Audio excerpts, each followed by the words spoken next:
जी, आज की वीडियो उन स्टूडेंट्स के लिए बहुत ज़्यादा इंपॉर्टेंट होने वाली है जो रिसेंटली यहाँ पे आए हैं जनवरी इनटेक में या फिर नेक्स्ट इनटेक में आने का प्लान कर रहे हैं और उनके माइंड में ये क्वेश्चन ज़रूर होगा कि ये यूके का जो एनएच सिस्टम है वो कैसे वर्क करता है। बीइंग अ स्टूडेंट हमें कितने अमाउंट पे करनी पड़ेगी, मेडिसिन फ्री होती हैं नहीं होती, अपॉइंटमेंट्स कैसे ले सकते हैं, और उसके अलावा मोस्ट इम्पोर्टेंटली जो सोशल मीडिया पे ये चीज़ें दिखाई जा रही होती हैं कि यहाँ का यूके सिस्टम है वो ऐसा है वो वैसा है। वो तो उस हवाले से मेरा पर्सनल एक्सपीरियंस एनएचएस के साथ कैसा रहा है वो मैं आप दोस्तों के साथ डिस्कस करूँगा।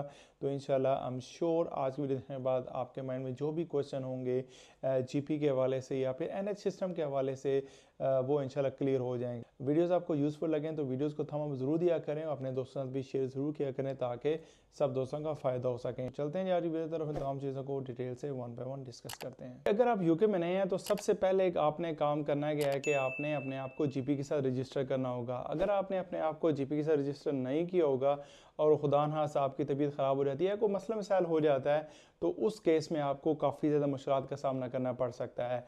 तो सबसे पहले आपने करना क्या है कि अपने आप को जीपी के साथ रजिस्टर करना है। वो कैसे कर सकते हैं, आप जहाँ पे रह रहे हो, जिस कम्युनिटी में रह रहे हो, लेट्स सपोज कि अगर आप इल्फर्ड में रह रहे हैं तो यहाँ पे आपको मथुकिया सर्जरी मिल जाएगा। उसके साथ साथ आपको लक्सफर्ड पॉलीक्लिनिक है और इल्फर्ड मेडिकल सेंटर है। तो ये कुछ यहाँ पे जीपीज हैं जिनके साथ अपने आप को रजिस्टर कर सकते हैं। रजिस्टर करने के लिए आपने सिंपल गूगल पे जाना है और वहाँ पे सर्च करना है कि रजिस्ट्रेशन विद जीपी सुटेबल लगे, आप उसके साथ अपने आप को रजिस्टर कर सकते हैं। कोई हार्ड एंड फास्ट रूल नहीं है, ना ही कोई ऐसे रिक्वायरमेंट्स हैं रजिस्ट्रेशन के लिए। सिंपल आपके पास एक प्रूफ ऑफ एड्रेस होना चाहिए, वो आपका बैंक स्टेटमेंट भी हो सकती है या फिर आपकी यूनिवर्सिटी का कोई लेटर भी हो सकता है। सेकंड, आपके पास अपना पासपोर्ट होना चाहिए। तीसरी चीज़, आपका ई वीज़े का जो शेयर कोड है वो होना चाहिए। बेसिकली ये तीन चीज़ें रिक्वायर्ड हैं जी जीपी रजिस्ट्रेशन के लिए। ये बहुत ही ज़रूरी है जितने भी नए आने वाले स्टूडेंट्स हैं, जैसे आप यहाँ पे लैंड करें और जितनी जल्दी हो सके आप अपने आप को जीपी के साथ रजिस्टर करवा सकते हैं। इस हवाले से आपको कोई कन्फ्यूजन हो तो वीडियोस आपको इस चैनल पर मिल जाएंगी, आप वो जाके देख भी सकते हैं। और उसके अलावा एक और चीज़ मैं एडवाइस करना चाहूँगा कि अगर आप रिसेंटली अपनी होम कंट्री से पाकिस्तान, इंडिया, बांग्लादेश से अगर ट्रैवल करके आप यूके आ रहे हैं और आप रेगुलर कोई मेडिसिन वगैरह यूज़ कर रहे हैं, तो मैं आप लोगों को ये सजेस्ट करूंगा कि आप अपनी होम कंट्री से वो चीज़ें लेके आएँ।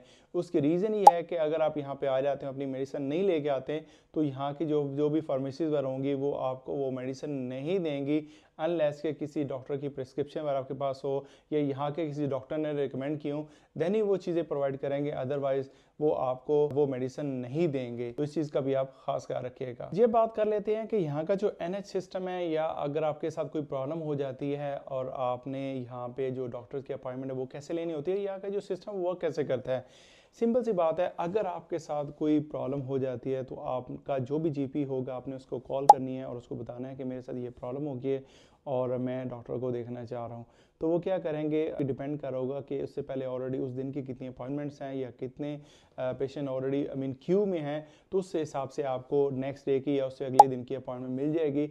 आप उस दिन जाएंगे और आप डॉक्टर को देखेंगे, डॉक्टर आपकी जो प्रिस्क्रिप्शन है वो फार्मेसी वालों को भेजेगा और आप उस फार्मेसी पे जाएंगे तो उस फार्मेसी पे आप अपनी डेट ऑफ बर्थ, अपना नाम वगैरह बताएंगे तो उनके पास आपकी जो प्रिस्क्रिप्शन होगी वो उनके पास आ जाएगी और आप वो देख के आपकी जो भी वो कहते हैं ना WN होगी आपको दे देंगे। सिंपल ये तरीका है यहाँ पे अपॉइंटमेंट और डॉक्टर को देखने के लिए। तो मेरे जो एक्सपीरियंस एनएचएस के साथ वो बहुत ज़बरदस्त रहा है। जो लोग भी वीडियोस वगैरह बना रहे हैं एनएचएस के खिलाफ या कहते हैं कि यहाँ का सिस्टम ऐसा है या वैसा है, मैं बिल्कुल इस चीज़ से एग्री नहीं करता। मेरा जो एक्सपीरियंस इनके साथ बहुत अच्छा रहा है और जब मैंने कॉल की है, जब भी मेरे साथ कोई प्रॉब्लम हुआ, मुझे कभी वेट करने की ज़रूरत नहीं पड़ी।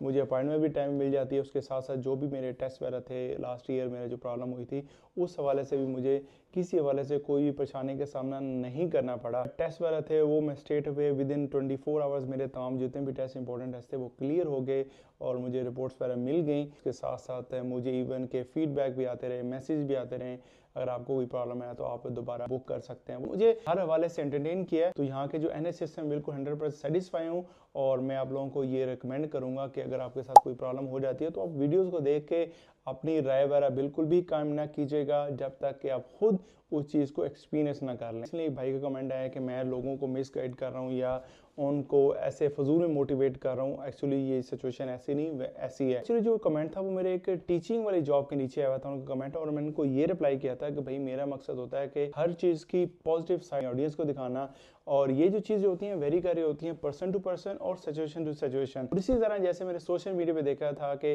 NHS सिस्टम के हवाले से काफ़ी ज़्यादा वीडियोस थी, मैंने जब खुद इस चीज़ को एक्सपीरियंस किया मुझे लगा यार ऐसा तो बिल्कुल भी नहीं है, ये जो लोग वीडियोस वगैरह बना रहे हैं ये बिल्कुल इसके बरक्स हैं चीज़ें एक्चुअल।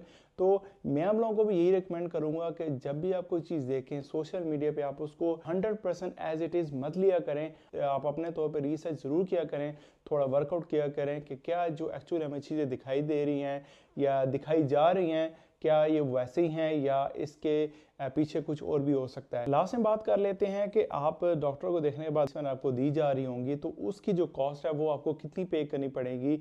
तो इसमें डिफरेंट चीज़ें आ जाती हैं। अगर आप कोई बेनिफिट्स ले रहे हैं यूनिवर्सल क्रेडिट या कोई और किसी भी किस्म का बेनिफिट्स ले रहे हैं तो इसके अगेंस्ट आपको कोई चार्ज नहीं किया जाएगा, आपको बिल्कुल फ्री ऑफ कॉस्ट वो डब्बियाँ दे दी जाएंगी। अगर आप बेनिफिट नहीं ले रहे, आप एम्प्लॉयड हैं, आप वर्किंग मैन या वुमेन हैं, तो उस केस में आपको पर डब्बी आपको £9.90 पे करने पड़ेंगे।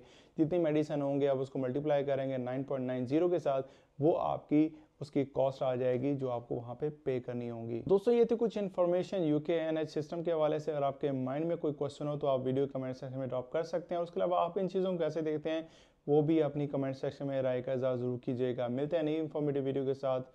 Bye for now.